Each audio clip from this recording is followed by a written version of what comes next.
Well, with the Taliban stepping up attacks and Washington winding down its mission in Afghanistan, it's feared the violence may be spiralling out of control. Despite that, the US and NATO commanders say the Taliban is no longer a threat to stability and believe their mission in the country has been a success, as RT's Gayani Chikian reports. U.S. officials are known for glossing over the results of almost 13 years of war in Afghanistan. But what does the U.S. have to show for Afghanistan?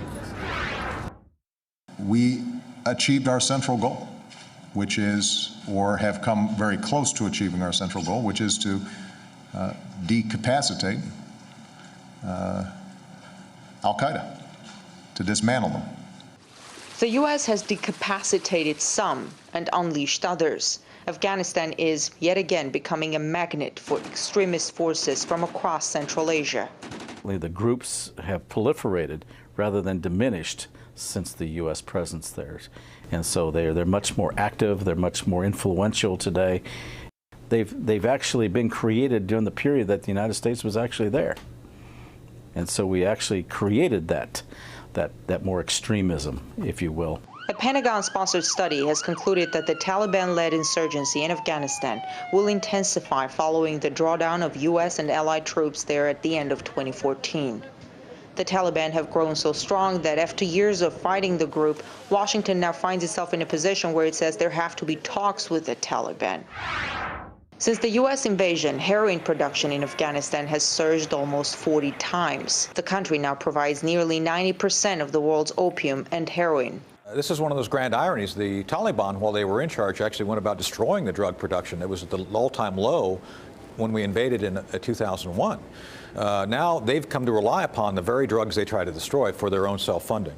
In 2012, it was estimated that half of Afghanistan's army were drug addicts. The bulk of the money raised from opium production goes to warlords and further fuels extremism. The U.S. government has spent around $700 billion in Afghanistan since the invasion, not counting the black budget of cash handed out by the CIA to Afghan officials. We have a large responsibility, we the United States, for the corruption because we've helped create it by the fact we've just thrown so much money out there. The Special Inspector General for Afghanistan Reconstruction says billions were wasted. The watchdog also says the Pentagon has even hired companies with suspected ties to terrorists.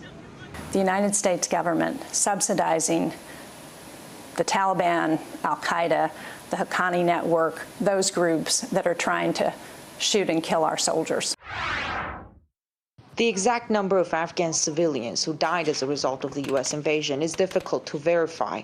According to some estimates, it's over 30,000.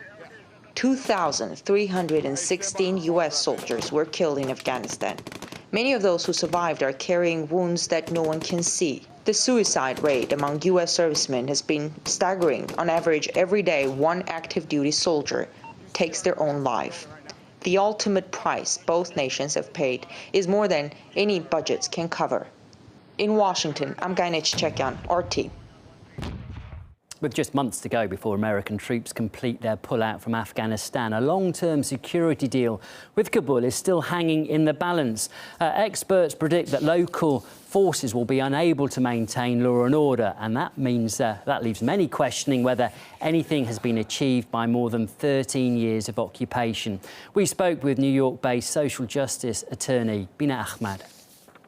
Whether it's worth it for you, it depends on if you're a white male in power and you make a lot of money off of these war crimes or crimes against humanity and you have no conscience, then you think it's worth it. And then you also know that you're above any kind of accountability with the law.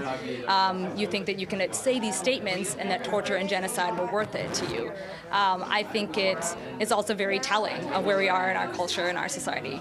But of course, it's not worth it to the hundreds of thousands of people who've been killed extrajudicially, who've been tortured, who've either been starved out or who've been deliberately targeted by our troops and by our government with our imperialism. I think it's incredibly embarrassing, and I think it's incredibly hurtful to the victims.